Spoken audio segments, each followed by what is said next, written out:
भट्टी करने के बाद जो नए लोग आए हैं पहली बार, मेरा हाथ उठाएं।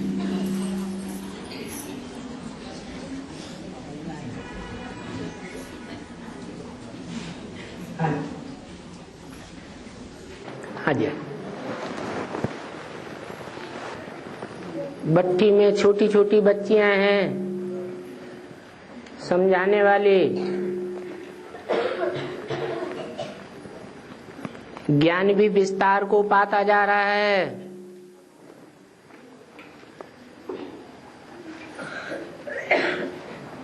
तो जितना विस्तार होता जाता है उतना उतना सार की बातें गुप्त होती जाती है।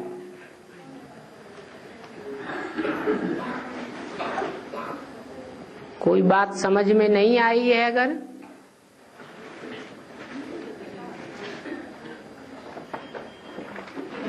तो यहाँ सभा में पूछ सकते हैं।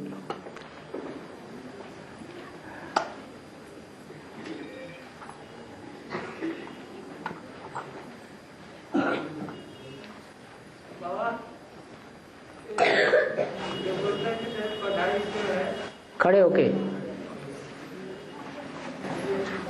40 वर्ष में ब्राह्मण की आयु सन 76 में जब पूरी होती 100 साल आयु पूरी होती है। सन 36 से लेकर 76 तक ब्राह्मण मृत्यु लोक से खत्म हो गए तो अमर लोक में जन्म ले।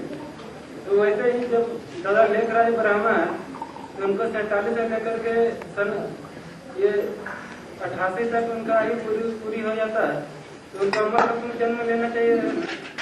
जन्म लेते हैं तभी तो मुरली में बोला है कि पीपल के पत्ते पर कृष्ण बड़े आराम से गर्भमहल में स्मृति का अंगूठा चूसते हुए दिखाया है। वो बच्चा बुद्धि है, उस समय बच्चा दिखाया है या बड़ा दिखाया है? बच्चा दिखाया है। आज बाबा ने मुरली में बोला है कि ब्रह्मा जो है कर्मों में फॉलो करना है, कर्मों में फॉलो करना, और बाप को जो है आज्ञाओं को फॉलो करना, श्रीमत में फॉलो करना है। तो बाबा ने ऐसे कौन से कर्म किए हैं जिनको फॉलो नहीं करना है?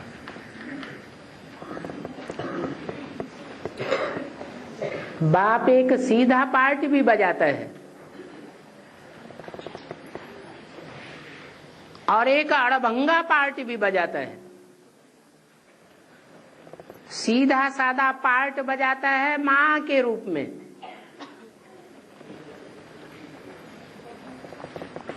इसलिए कृष्ण बच्चे की सोल निमित्त बनी हुई है।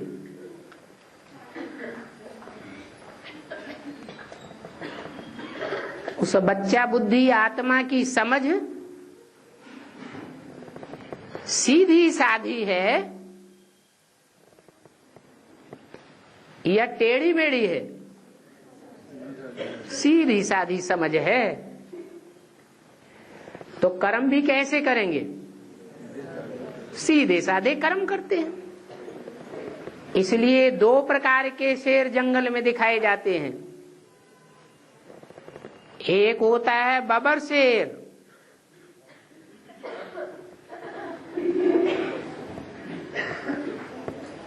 बड़े सर वाला, और एक होता है बाघ, टाइगर, छोटे सर वाला।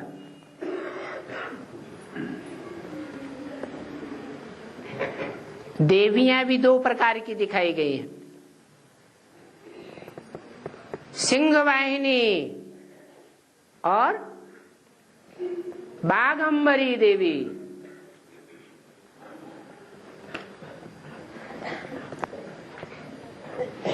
एक महागौरी है सिंह वाहिनी,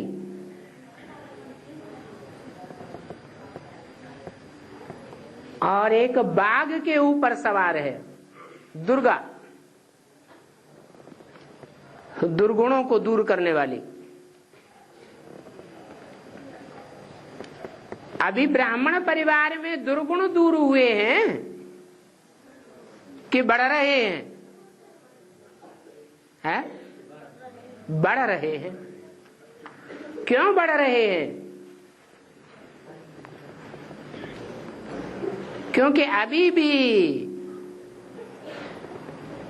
जो बच्चा बुद्धि ब्रह्मा है, सिकीलदा बच्चा है बाप का,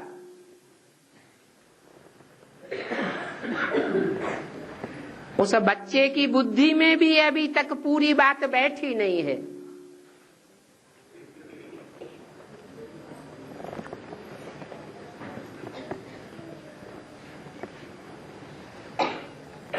सहयोगिनी शक्ति के बगैर तो कोई काम होता नहीं।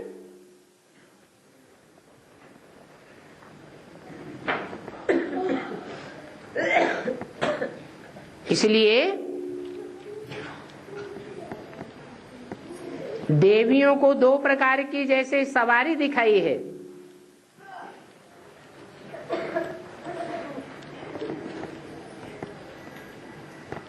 और देवियों को निमित्त बनाया गया है स्वर्ग का गेट खोलने के लिए।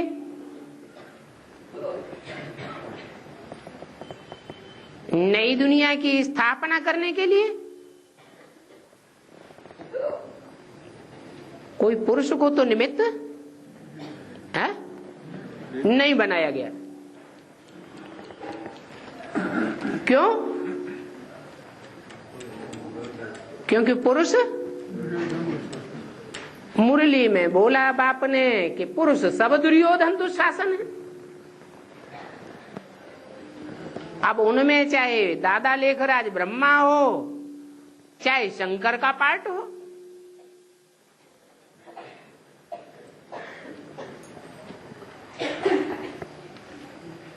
इनको चाड़ी बुद्धि कहेंगे या सीधी सादी बुद्धि कहेंगे? है? चाड़ी बुद्धि कहेंगे।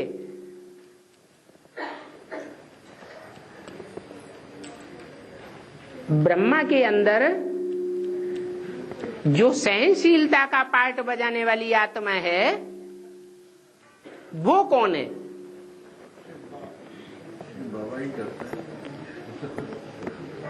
अगर दादा लेखराज की आत्मा ने सहनशीलता का पार्ट बजाने की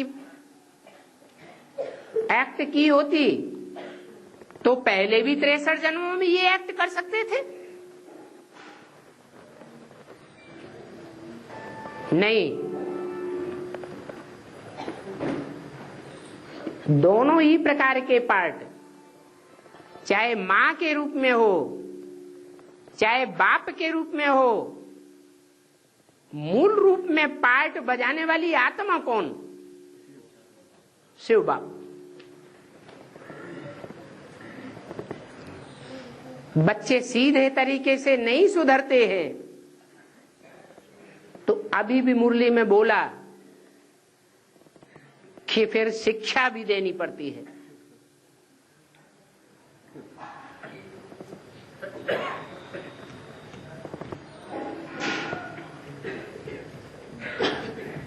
तो सुधार हो जाता है।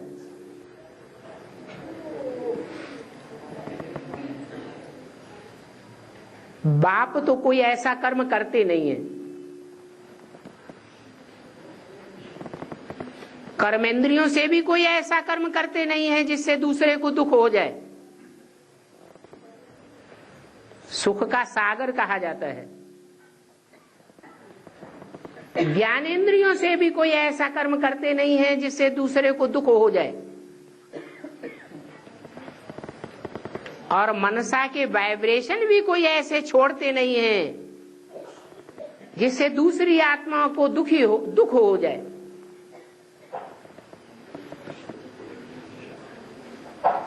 परमानेंट दुख की बात है, अल्पकाल की बात नहीं है। अल्पकाल के लिए कड़वी दवाई दी जाती है तो दुख महसूस होता है या सुख महसूस होता है? है? क्या महसूस होता है? दुख महसूस होता है। लेकिन सदाकाल के लिए सुखी हो जाता है। ऐसे ही जब तक समझ पक्की नहीं हुई है तब तक वो बच्चा बुद्धि ब्रह्मा और ब्रह्मा के फॉलोअर्स, क्योंकि वो चंद्रमा है, चंद्रमा के फॉलोअर्स कौन से वंश के हुए? चंद्रवंशी। ठंडी बुद्धि है या तीक्ष्ण बुद्धि है? ठंडी बुद्धि है। वो प्योरिटी की गहराई को उतना समझ नहीं पाते कि सन्यासियों की प्योरिटी में और जो लक्ष्मी नारायण प्रवृत्ति मार्ग वाले हैं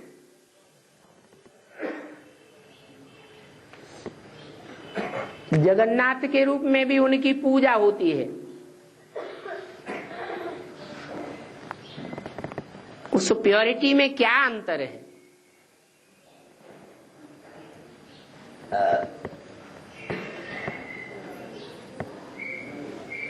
समझे भी कैसे?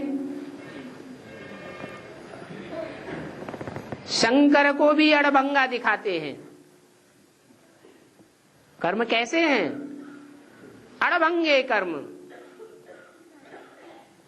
नारद को भी बार बार पूछना पड़ता है, ऐसा कैसे, वैसा कैसे। और महाकाली को भी अड़भंगा दिखाया जाता है। दोनों का पार्ट विनाशकारी गाया हुआ है या स्थापनाकारी गाया हुआ है?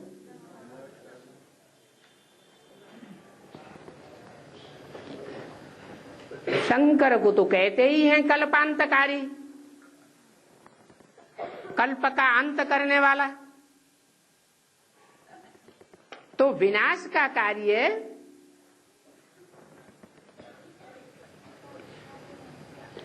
पवित्रता से होता है या अपवित्रता से होता है? विनाश।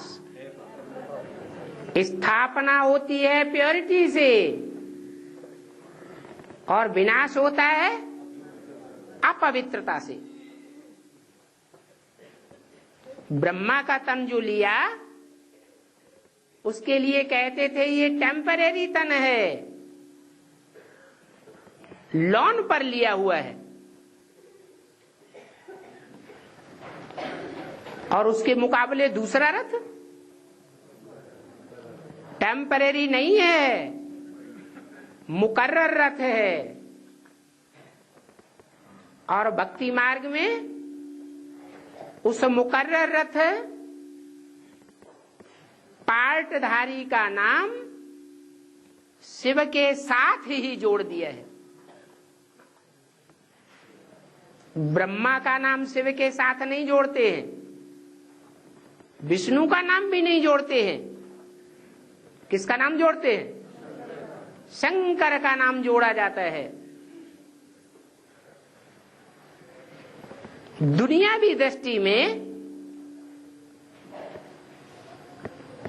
सन्यासी पवित्र दिखाई पड़ते हैं या गृहस्थी पवित्र दिखाई पड़ते हैं? सन्यासी पवित्र दिखाई पड़ते हैं, परंतु उनकी जो पवित्रता है उसकी पोल पट्टी बाबा ने आकर के खोल दी। कैसी पवित्रता है? ऐसी पवित्रता है जैसे कोई जेली को 5-10 साल के लिए जेल हो जाती है, फिर जेल से निकलने के बाद वो कहता है मैं 10 साल पवित्र रहा।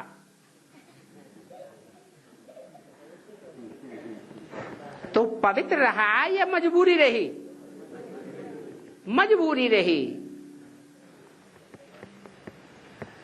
मन से अपवित्रता को धारण करते रहना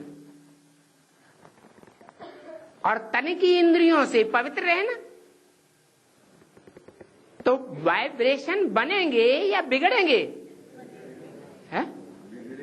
वाइब्रेशन तो बिगड़ते ही जाएंगे, क्योंकि स्थूल रूप से तो कर्मेंद्रियों को कंट्रोल किया। दुनिया वालों ने भी जाना कि ये ऐसा कर रहे हैं, पवित्र हैं, ये देखने की दृष्टि हुई, लेकिन अंदर से उनको भी महसूस होता है कि हमको देह और देह के संबंधी लगातार याद आते जा रहे हैं। तो अंजाम क्या होता है? अंतमते सोगते, फिर जन्म मरण के चक्र में आते रहते। और हमको बाबा ने ज्ञान कैसा दिया है? क्या ज्ञान दिया है? ज्ञान दिया है कर्मेंद्रियों से कर्मधारा तो रखनी ही है। कर्मधारा के बगैर मनुष्य नहीं रह सकता, कर्मेंद्रियों से कर्म करना ही है, परंतु मन बुद्धि को उपराम रखना है। ये बात बच्चा समझेगा क्या? समझेगा? बच्चा बुद्धि नहीं समझ सकता। बच्चा तो बच्चे जैसे कर्म करेगा।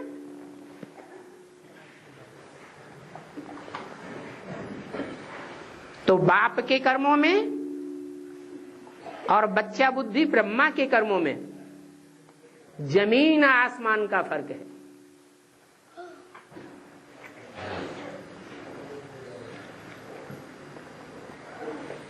बाप कर्म तो वही साधारण करते हैं जो दुनिया में साधारण मनुष्य कर्म करते हैं। साधारण तन में आवेंगे तो साधारण कर्म ही करेंगे या असाधारण कर्म करेंगे? साधारण कर्म ही करेंगे। जैसे दुनिया चलन चलती है वैसे ही चलेंगे, लेकिन अंदर की स्थिति कुछ और होती है। उस अंदरूनी स्थिति के आधार पर ही शंकर को अमोघ वीर्य कहा जाता है।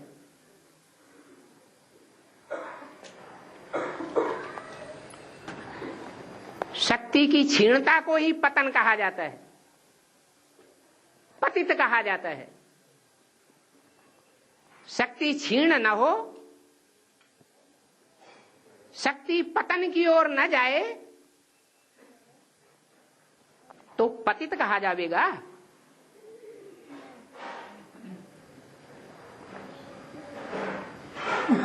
तन की शक्ति क्षीण होती रहे, मन की शक्ति क्षीण होती रहे और उन विषय भोगों में गिरने से जो तन और मन के द्वारा कमाया हुआ धन है वो भी क्षीण होता रहे।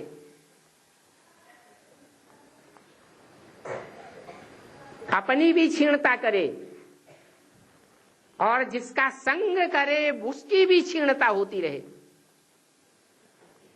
तो घाटा हुआ या फायदा हुआ? इसको घाटा कहेंगे।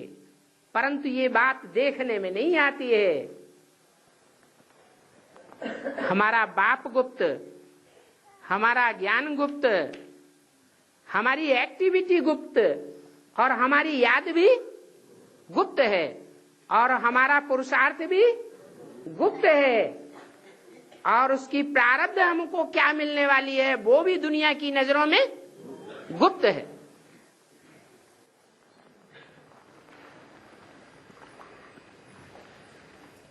और ब्रह्मा पुत्री कहते हैं तो माँ घर को संभालती है, पुत्री घर को नहीं संभालती है। दोनों एक है, दोनों ही हाथ मिला लेती है बाद में। कौन? ब्रह्मा पुत्री होते ना, तो ब्रह्मा तो माँ घर को संभालती है, पुत्री घर को नहीं संभालती है। माँ घर को संभालती है तो पुत्री भी माँ बनती है। पुत्री जब माँ बनेगी तो घर ही तो संभालेगी ना। 76 में काली का पार्ट नहीं बजाती है।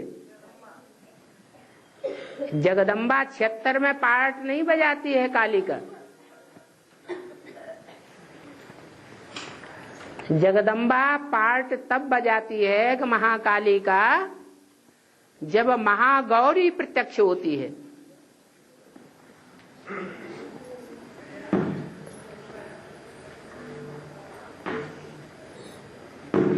गौरी और काली।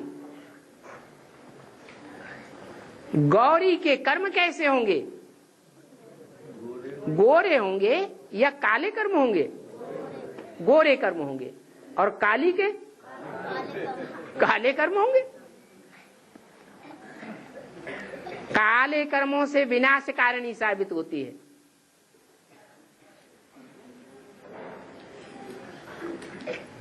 शक्तियां हैं असुर संहार कारिणी। शंकर विनाश नहीं करता है, सिर्फ गाया जाता है शंकर द्वारा विनाश, लेकिन प्रैक्टिकल में विनाश का कार्य शक्तियों के द्वारा होता है।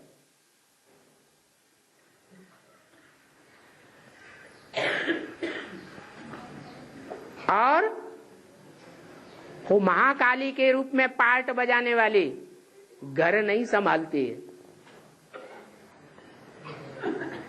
कहते भी हैं गृहिणी सुलक्षणी हो तो घर स्वर्ग बन जाए, और गृहिणी अगर कुलक्षणी हो, काले कर्म करने वाली हो, तो घर नरक बन जाए। वो घर संभालेगी या बाहर भी विचार कराएगी। तो दो तरह की माताएं दुनिया में हैं। एक भारत माताएं गाई जाती हैं। भारत में कन्या माताओं की बहुत संभाल की जाती है, प्योरिटी की। और एक है विदेशी माताएं, वहां स्वतंत्र छोड़ा जाता है कन्या माताओं को। मर्जी हो तो चाहे जितनी बार डाइवोर्स दो, और चाहे जितनी बार शादियां करो।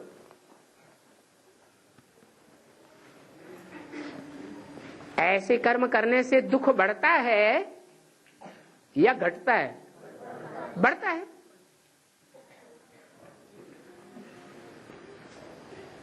तो ब्रह्मा का पार्ट है घर संभालना। भारत में ही उनका कार्य है। और बाप तो विश्व पिता है। विश्व में भारतवासी भी आ जाते हैं, और विश्व की दूसरे धर्म की आत्माएं भी आ जाती हैं। वो जगत पिता है। उसका कनेक्शन जगदम्बा के साथ भी है, जो महाकाली बनती है,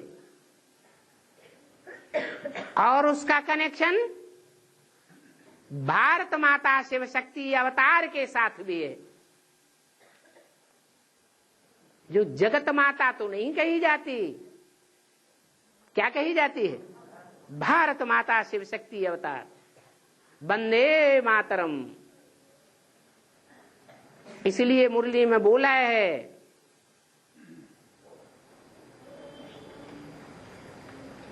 कि वो माताएं तो नरक का दरवाजा खोल करके बैठ जाती हैं, तुम माताएं तो स्वर्ग का गेट खोलती हो।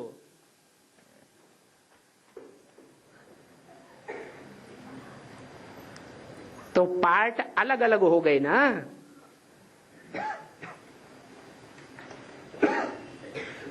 और हाथ उठाओ।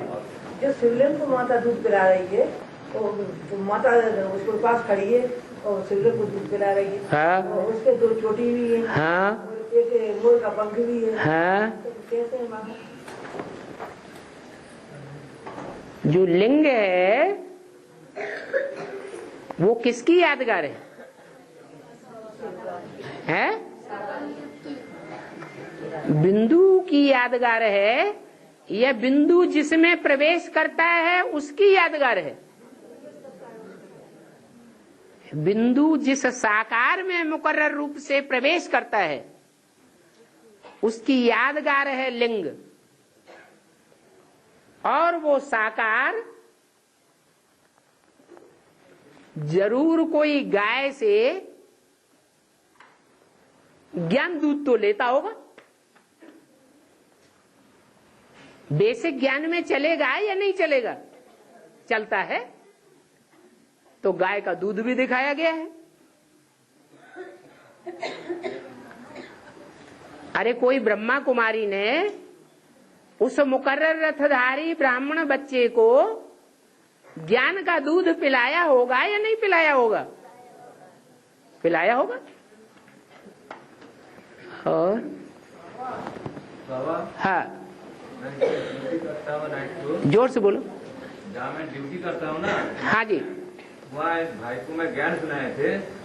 वो सुनते सुनते एक साइकिल में एक पंडित वहाँ जाता था। हैं? एक पंडित पंडित तो साइड में वो पूजा करने रोज आता था। हाँ। तो मेरे बात को सुने वो साइकिल पर खड़ा हो गया। तो फिर बोला, आज आप जो उसको ज्ञान सुना रहे हो तो आप शंकर का बाप को नहीं बताओ। तो मैं बोला शंकर का बाप शिव है। तो सुनने के बाद मेरे वो सब साई बैठा है, बोला हंसने लगा। ये बोला तू पागल हो। तो हम बोले कैसे ना शिव, हम बोले शिव शंकर अलग आपको पता है? बोले कैसे? हम बोले शिव शंकर अलग है। शिव होता है परम पिता परमेश्वर, वो परमात्मा, और शंकर होता है आत्मा। तो इसे बोल हंस लगे, तुम पागल है, तुम्हारा बात कोई नहीं सुनेगा। तो बात सही बोला ना गलत बोले? जिसको परम पिता कहते हैं वो आत्मा नहीं है? वो भी आत्मा है। आपने कहा कि शंकर है आत्मा, और परम पिता का भी उसे पूरा परिचय मिला नहीं कि परम पिता वो है जो आत्माओं का बाप तो है लेकिन जन्म मरण के चक्र में नहीं आता है। जो जन्म लेता है शरीर के रूप में उसकी मृत्यु जरूर होती है। ध्रुवम जन्म मृतस्य च, जिसका जन्म होगा उसकी मौत जरूर होगी। और शंकर का शरीर का जन्म नहीं है, ब्राह्मणों का भी शरीर का जन्म नहीं होता है। वो तो मुख वंशावली है। मुख से जो ज्ञान सुनते हैं उससे उनका जीवन बनता है, ब्राह्मण जीवन। फिर उन ब्राह्मणों को शिक्षा देकर के देवता बनाया जाता है। तो शंकर को जनेऊ दिखाते हैं कि नहीं? किस बात की यादगार है? कि वो भी कभी ब्राह्मण रहा है और उसने भी याद किया है। इसलिए जितने भी शंकर के चित्र हैं उनमें याद मग्न स्टेज दिखाई जाती है ज्यादातर। उससे साबित होता है वो किसी को याद करता है। किसको याद करता है? वो अपनी आत्मा के बाप को याद करता है जो जन्म मरण के चक्र में नहीं आता।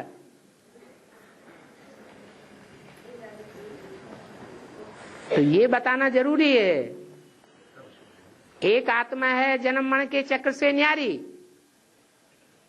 और बाकी जो आत्माएं हैं वो सब जन्म मरण के चक्र में आने वाली है। और एक है रचयिता और एक है रचना। शंकर रचना है और बाप रचयिता नहीं। रचयिता और रचना का संबंध साकार में होता है। क्रिएटर और क्रिएशन घड़ा साकार में है तो घड़ा है क्रिएशन। किसने क्रिएट किया? बिंदी ने। कुम्हार साकार है या निराकार? साकार है।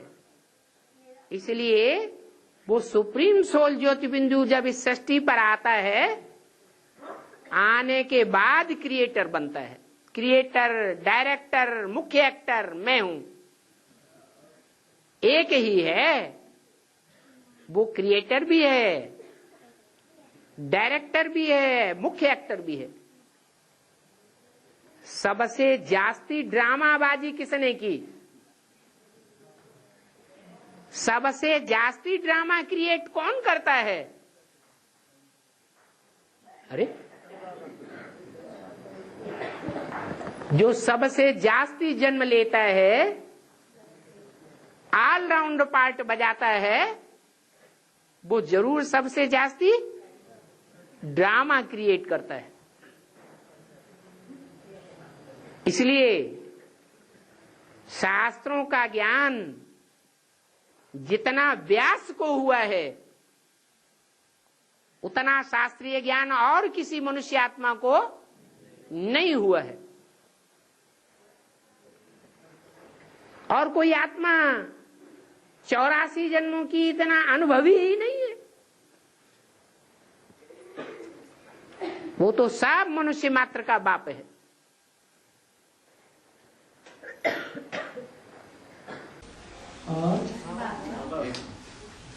बाबा, ये इसमें चित्तर में बोला है आने वाले 10 वर्षों में भारत से भ्रष्टाचार और विकारों का अंत हो जाएगा। तो ये बात हद में बोली है, बेहद में? बेहद माना क्या और हद माना क्या? एक हद का विनाश होता है, एक विकारों का विनाश होता है। हद माना 5 तत्वों के शरीर में जो कुछ चलता है वो हद, और मन बुद्धि रूपी आत्मा में जो चलता है वो है बेहद। तो बाबा ने बोला है कि बेहद के बाप बेहद के बच्चों से बेहद की बातें करते हैं। हाँ जी। तो ये माउंट आबू में जो जमीन लेनी है वो हद के माउंट आबू में लेनी है या बेहद के माउंट आबू में? बेहद के माउंट आबू में जमीन कौन सी होगी? बेहद के माउंट आबू में जमीन कौन सी होगी? वो बेहद की जमीन बताओ। नहीं, यही पूछना है ना कि हद की जमीन नहीं है। हमें नहीं पता इसीलिए पूछा है। हमें नहीं पता इसीलिए पूछा है। जब बेहद का माउंट आबू है तो बेहद की जमीन है, और बेहद का बाप भी है। बेहद का बाप बेहद की जमीन खरीदेगा या हद के बच्चे बेहद की जमीन खरीदेंगे? है? बेहद का बाप है तो 16,108 मन बुद्धि रूपी धरणी को खरीद लेता है। तो क्या सथुर माउंट आबू में जमीन नहीं खरीदनी है क्या?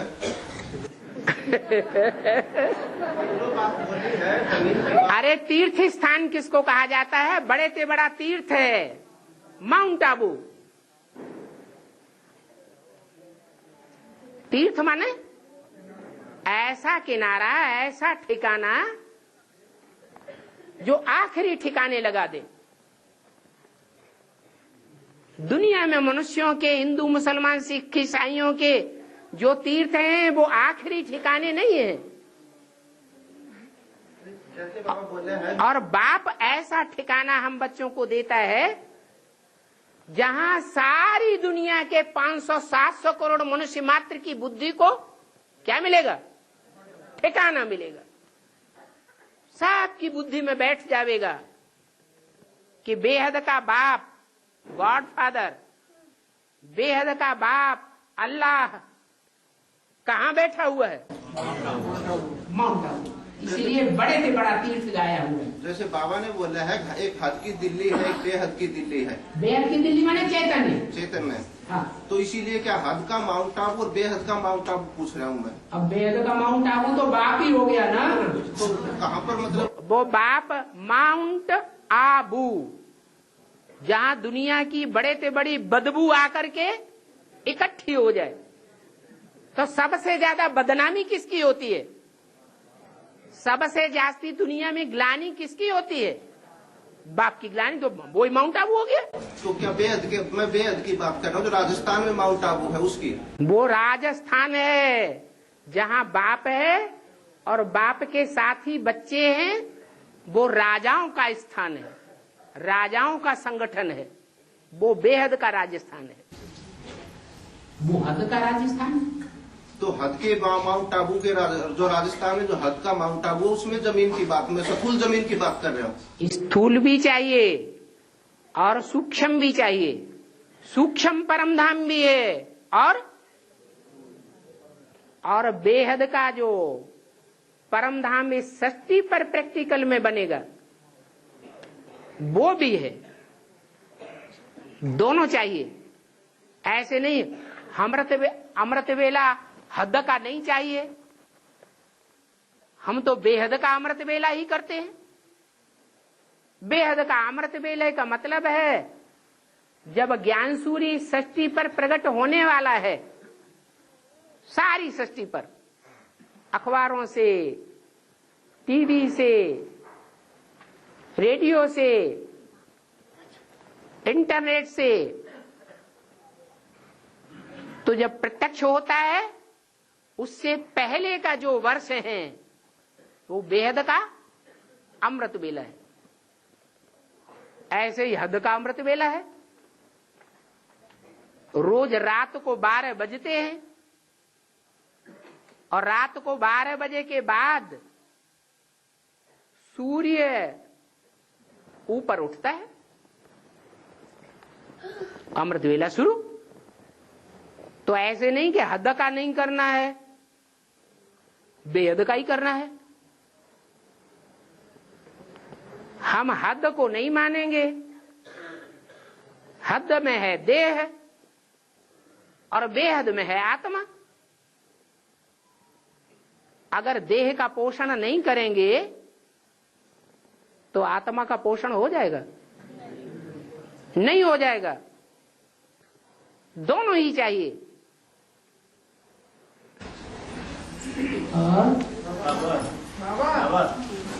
भगवान कहते हैं भगत से के भगत भर, भगवान खड़े थे भगत भरते जो। तो वो भगत के पास क्या होता है? भगत के पास कौड़ियां तो हैं। कौड़ियां हैं कि नहीं? कौड़ियां गपचियाए पहरे हैं भगत नहीं। हाँ तो कौड़ियां दे दो, कुछ नहीं है तो। हाँ जी। सूर्यवंशियों की माँ निकली है तो चंद्रवंशियों की माँ निकली है।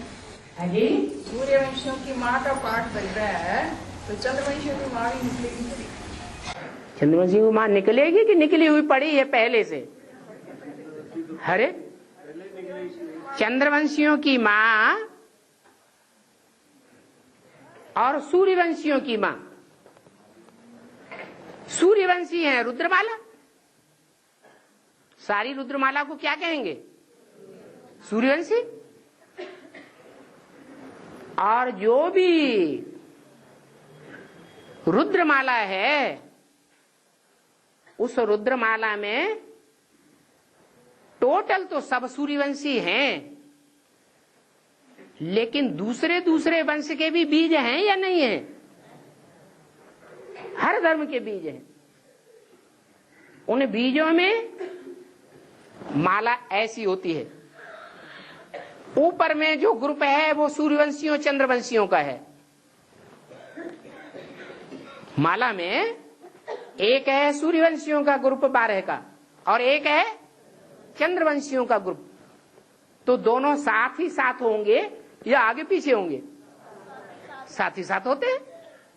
अब रही मां की बात, तो रुद्रमाला में जो चंद्रवंशियों का ग्रुप है उसमें जो स्त्री चोले का मुख्य पार्टधारी है उसे मां कहा जाएगा या बाप कहा जाएगा? उसको मां कहा जाता है। रुद्रमाला है तो उसमें एक चंद्रवंशियों की मां है बीज रूप में,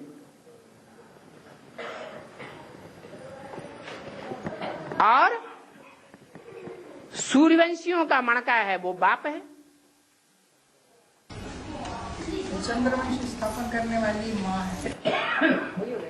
चंद्रवंश का मतलब बुद्धि में आदि से लेकर के अंत तक ब्रह्मा के पार्ट के ऊपर श्रद्धा बनी रहे, लेकिन बाप के पार्ट के ऊपर से श्रद्धा उखड़ जाए।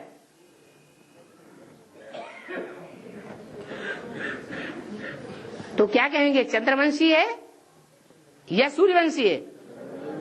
चंद्रवंशी है। और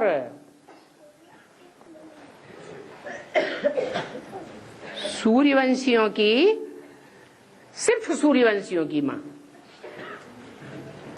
वो ऐसी होगी जो बाप के पार्ट के ऊपर श्रद्धा नहीं उखड़ सकती। चाहे कोर्ट में जाना पड़े, चाहे जेल में भी जाना पड़े, डरने का नाम निशान नहीं होना चाहिए सूर्यवंशियों में।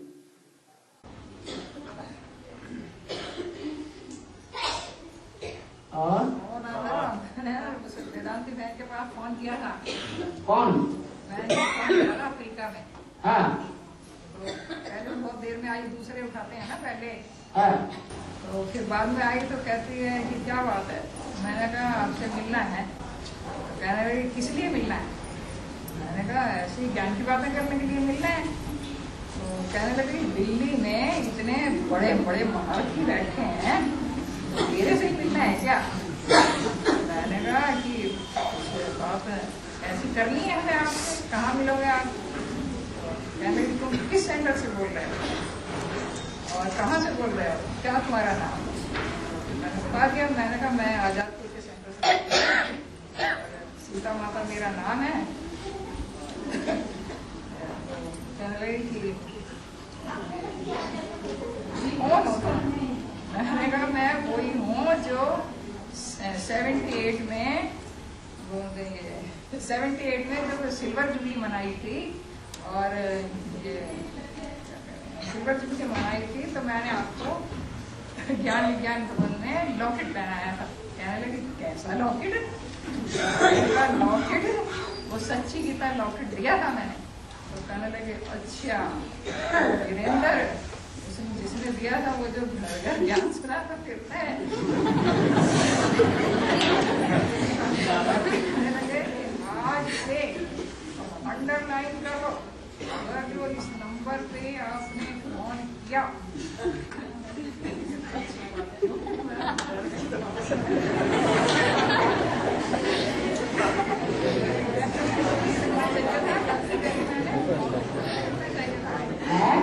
और मैंने कहा था पहले मैंने गलती करी कि मैंने रख दिया, नहीं तो सुनना तो चाहती थी और मुझे धमकाना ही चाहती थी। आप धमकी में आ गए।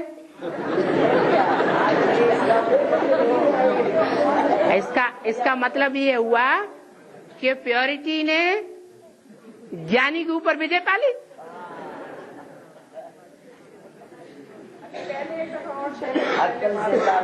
इसलिए बाबा ने कहा दुनिया के सारे काम प्योरिटी से होते हैं, ये नहीं कहा ज्ञान से होते हैं।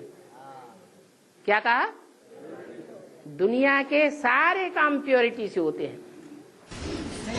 मैंने 6 महीने पहले फोन किया, जो बहुत अच्छी तरह बातें करी थी, मतलब उसके पास कोई था नहीं ना। आपने रिकॉर्डिंग क्यों नहीं कर ली?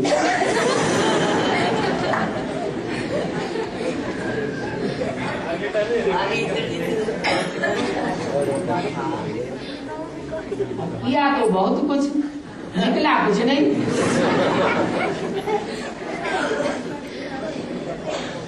और बाबा कहते हैं आपका डायरेक्टर मानना है और कर्मों में ब्रह्मा बाबा को फॉलो करना है।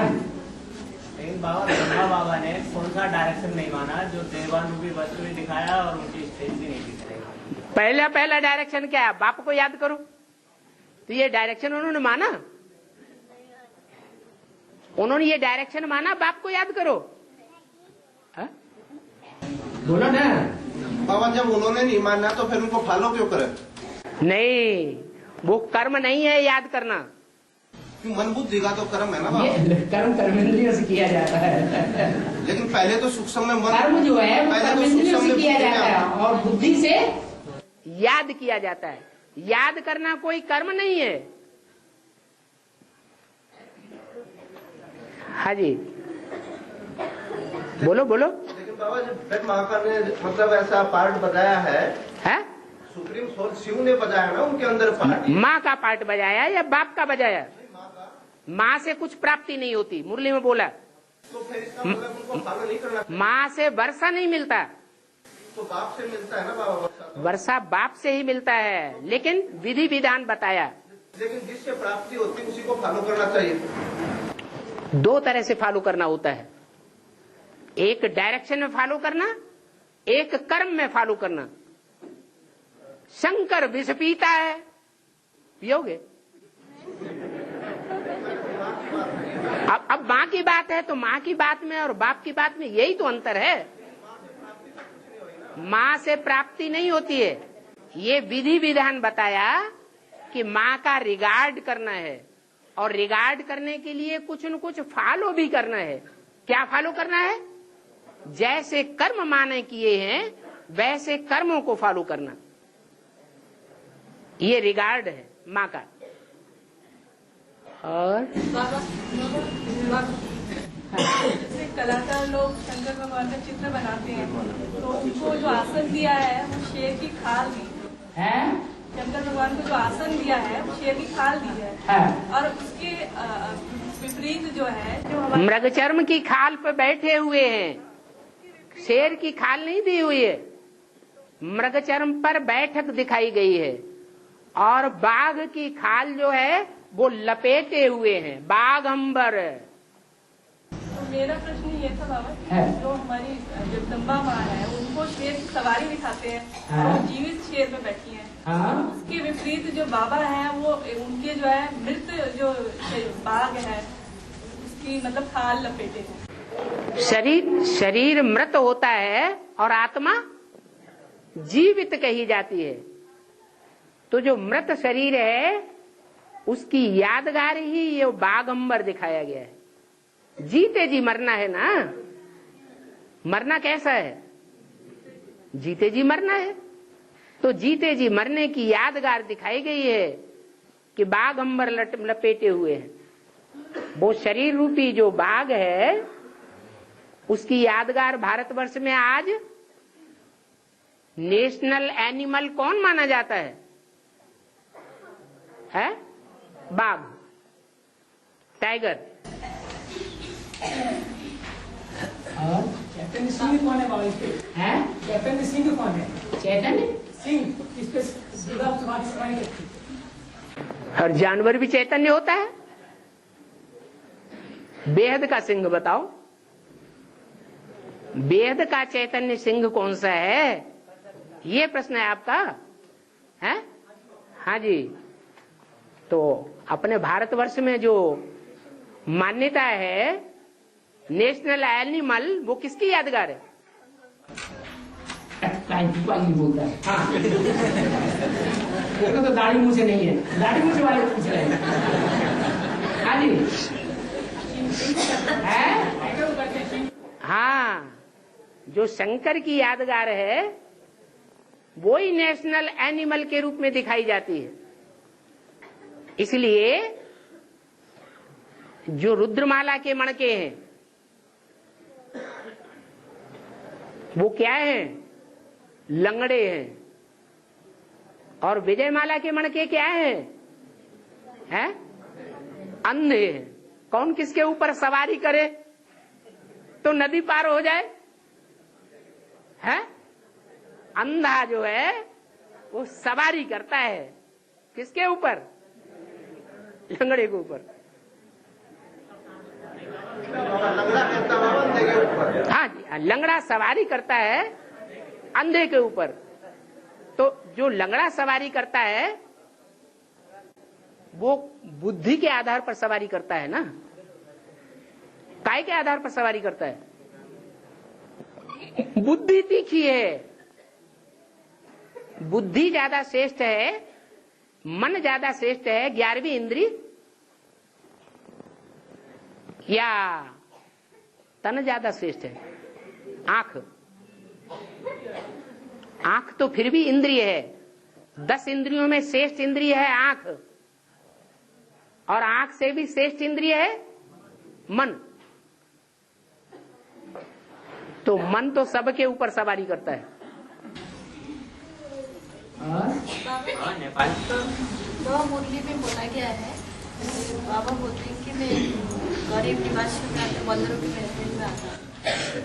दादा लेखराज की तरफ में कैसे है? दादा लेखराज की तरफ में कैसे है? कहाँ आए? गरीब निवाज बाप है कि अम्मा है? तो बाप कहाँ आए? बाप उनके तन में बाप के रूप में आए नहीं आए, माँ के रूप में आए। वो गरीब थे या रईस थे?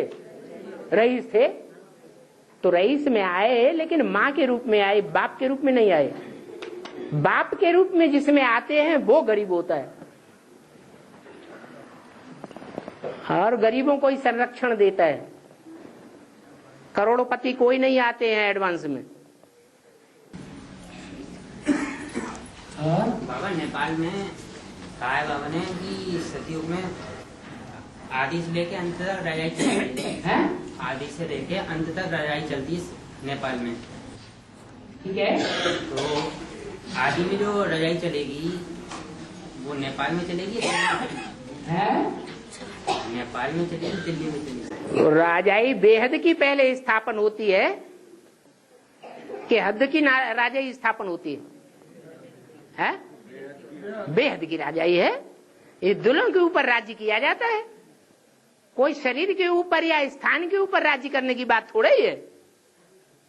वो तो एक यादगार दिखाई है, जैसे एवरेस्ट चोटी वो यादगार है। एवरेस्ट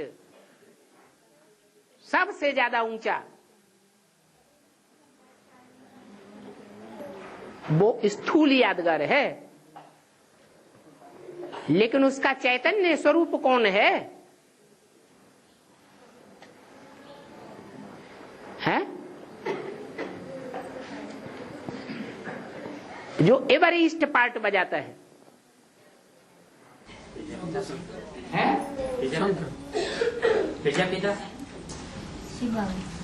शंकर ही है। शंकर ऊंची स्टेज का मतलब ये है कि जिस ऊंची स्टेज को दुनिया में और कोई प्राप्त नहीं कर सके। तो नेपाल वो स्थूल नेपाल है, राजस्थान वो स्थूल राजस्थान है, लेकिन बेहद का भी राजस्थान है। कौन सा? जो बेहद के राजाएं बनने वाले हैं उनकी यूनिटी बनी हुई है। कम से कम 8 की तो यूनिटी बनी हुई है।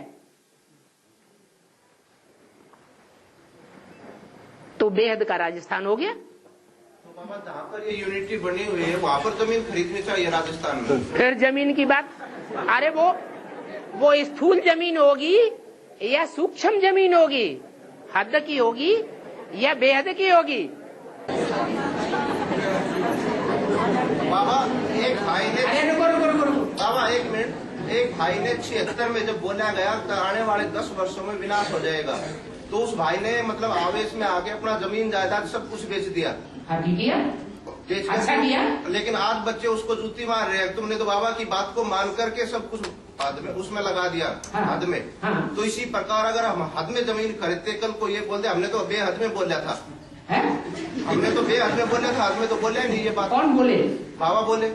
बाबा ये बोले बेहद में कि बेहद का बाप बेहद के बच्चों से बेहद की बात करता है। तो पहले आत्मा बेहद में है या शरीर बेहद में? नहीं, आत्मा है बेहद में। तो आत्मा पहले बेहद में जाएगी, निराकारी निर्विकारी बनेगी, या पहले शरीर निर्विकारी निरहंकारी बनेगा? पहले तो आत्मा बनेगी ना। हाँ, तो आत्मा कोई है जिस आत्मा को सारी दुनिया का बीज बनना है, उस बीज में सारी दुनिया समाई हुई है। उस बीज के लिए बोला कि दुनिया से विकारों और भ्रष्टाचारों का अंत होने वाला है। कोई स्थूल व्यक्ति की बात नहीं है, व्यक्तित्व की बात नहीं है। लेकिन बाबा जिसके सामने सुप्रीम सोल्सियो ने प्रवेश करके बोला, दादा लेखराज के तन में बोले 66 की वाणी में 10 साल पहले, तो उस समय तो कोई बच्चे समझने वाले नहीं थे ना उस बात को, हिम्मत करके बोलते थे, हिम्मत करके। लेकिन स्थूल बच्चों ने तो उस बात को उठा लिया ना। स्थूल बच्चे स्थूल बुद्धि से उठाएंगे। लेकिन उनका तो मतलब प्रॉपर्टी थी जो स्थूल में, लेकिन जो नहीं समझता जिस बात को, भले को इंग्लिश नहीं समझता, उसके सामने इंग्लिश बोलने का कोई फायदा नहीं है, तो वो बातें उस समय बोली गई, लेकिन उन बच्चों का तो नुकसान हुआ ना। लेकिन उन बच्चों के साथ उन मुरलियों को बाद में पढ़ने वाले तो निकलते हैं। लेकिन बोला तो पहले गया ना 10 साल पहले। भले बोला गया, लेकिन बोलने के बावजूद भी बाद में उन मुरलियों की वक़्त करने वाले, महत्व रखने वाले बच्चे निकलते हैं या नहीं निकलते हैं। लेकिन उनको तो बाबा नुकसान हुआ ना जिनके सामने बोला गया। जट बुद्धि को नुकसान होगा, फायदा होगा?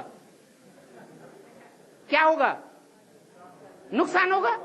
नुकसान हुआ तो सतयुग में जाकर के पहले पत्ता बनते हैं। बाबा के डायरेक्ट बच्चे डायरेक्ट वारसदार नहीं बनते हैं, हार्ट फेल हो जाता है। तुम बच्चों का हार्ट फेल होगा है? जो सच्चा योग लगाएंगे उनका हार्ट फेल क्यों होगा? हार्ट और मजबूत होगा या हार्ट फेल होगा? जैसा पुरुषार्थ करेंगे वैसी प्राप्ति करेंगे। इसलिए बुद्धि की बलिहारी है। बुद्धि 1000 नियामत कही जाती है। जन्म लेकर के आए तो अपनी अपनी बुद्धि लेकर के आए या सबको एक जैसी बुद्धि मिलती है? अपनी अपनी बुद्धि लेकर के आए। बुद्धि का वरदान कौन देता है? कहते हैं भगवान देता है। वास्तव में भगवान नहीं देता न लेता। पूर्व जन्मों के कर्म ऐसे किए हुए हैं जो इस लास्ट जन्म में ऐसी बुद्धि मिलती है कि बात को क्लियर बात होती हुई भी समझ में नहीं आती।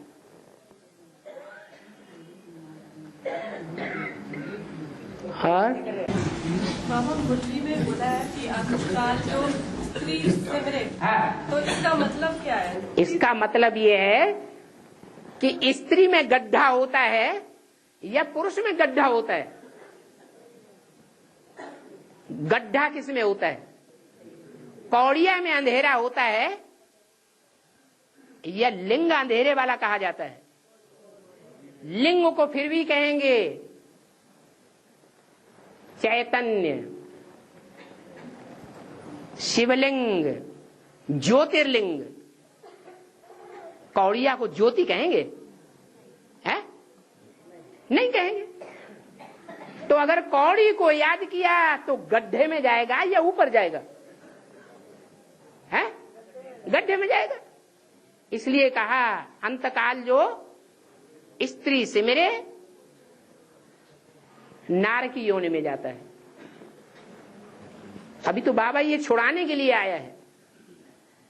अब वो चाहे स्त्री हो चाहे पुरुष हो, ज्यादा तन का सुंदरता का ओना किसको आता है? पुरुषों को आता है या स्त्री को आता है? हैं? स्त्रियों को तन का होना ज्यादा आता है। पुरुष नहीं कहीं ऐसे ऐसे देखे जाएंगे करते हुए।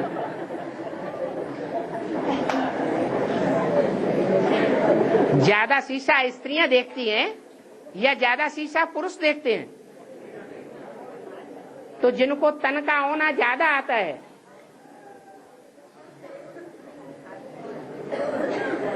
वो स्वरूप भी अगर उस कौड़ी रूप को ही याद करता है तो वैसा ही उसको जन्म मिलेगा।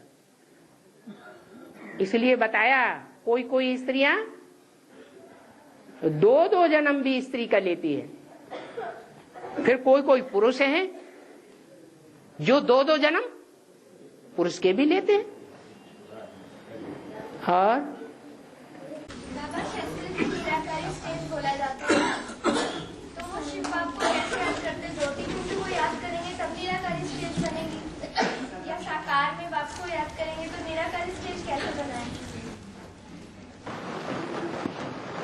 अपनी आत्मा को याद करना ज्यादा सहज होता है या पराई आत्मा को याद करना ज्यादा सहज होता है? अपनी आत्मा को याद करना ज्यादा सहज होता है। और अपनी आत्मा के जो नजदीक बैठा हो, अगर ये बुद्धि में बैठ जाए कि मेरी आत्मा के नजदीक शिव सुप्रीम सोल बैठा हुआ है, तो याद करने में सहज होगा या कठिन होगा? सहज हो जाएगा। बाकी इतना जरूर है जो मुरली में बोला है कि तेरी बुद्धि में शिव बाबा कहने से बिंदी ही याद आवेगी। क्या? शिव बाबा कहने से कोई साकार चेहरा याद आए और उसमें बिंदी को याद करना पड़े, वो नहीं होगा।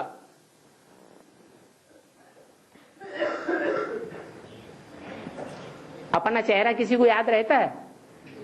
हैं? याद रहता है? पराये चेहरे याद आते हैं, अपना चेहरा किसी को याद नहीं आता।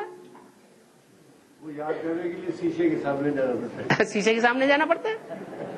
मैं कहता हूँ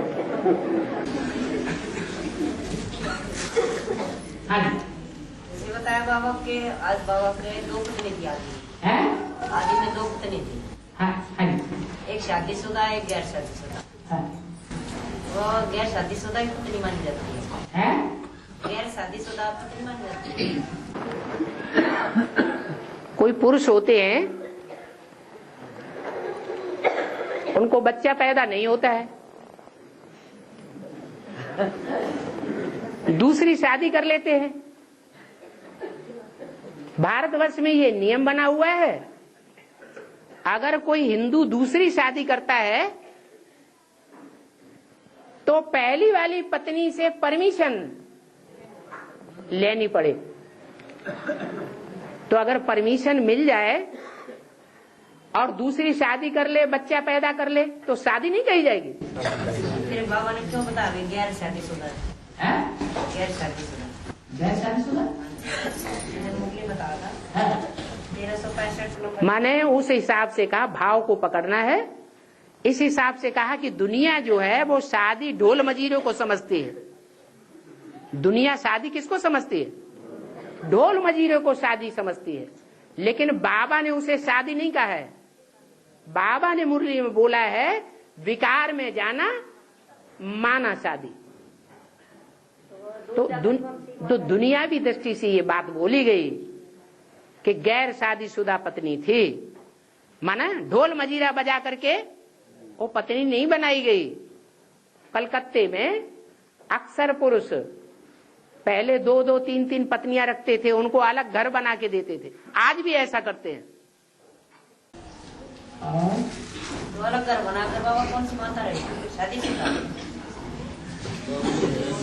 जो पहली शादीशुदा है वो माता उनके जन्म से, बचपन से लेकर के बड़े होने तक साथ रही या दूसरी माता साथ रही? पहली माता साथ रही, तो वही पहली पत्नी है। ये माउंट आबू का म्यूजियम की बात हमेशा मंदिर में बाबा करते थे, तो म्यूजियम की बाबा बात करते हैं। ये जड़ चित्रों का जो म्यूजियम है उससे संसार में आवाज होगी, लोग प्रभावित होंगे, या चैतन्य चित्र बनेंगे याद में स्थिर रहने वाले, उनका कोई म्यूजियम वहां बनेगा, उससे दुनिया में आवाज फैलेगी। है भी हम लोग गए थे तो वहाँ म्यूजियम बना है, तो वहाँ जो है जैसे जो मृत बॉडी होती है, किसी की मतलब मुर्दा शरीर है, तो उसको कुछ उन्होंने ऐसे लेप वगैरह करके सुरक्षित रखा हुआ है, तो उसकी बात नहीं करते हैं वहाँ। अरे सीधी सी बात है, जड़ म्यूजियम से आवाज फैलेगी या बच्चे पुरुषार्थ करके अपना चैतन्य चेहरा ऐसा बनाएंगे तपस्वी जैसा, उससे आवाज फैलेगी। तो चैतन्य म्यूजियम बनाने के लिए बाबा ने बोला जो बैज जड़ लटकाए लेते हैं जेब में, उसके लिए भी नहीं बोला। वो शुरुआत में है स्थूल बात, बाद में हो जाती है चैतन्य और बेहद की बात।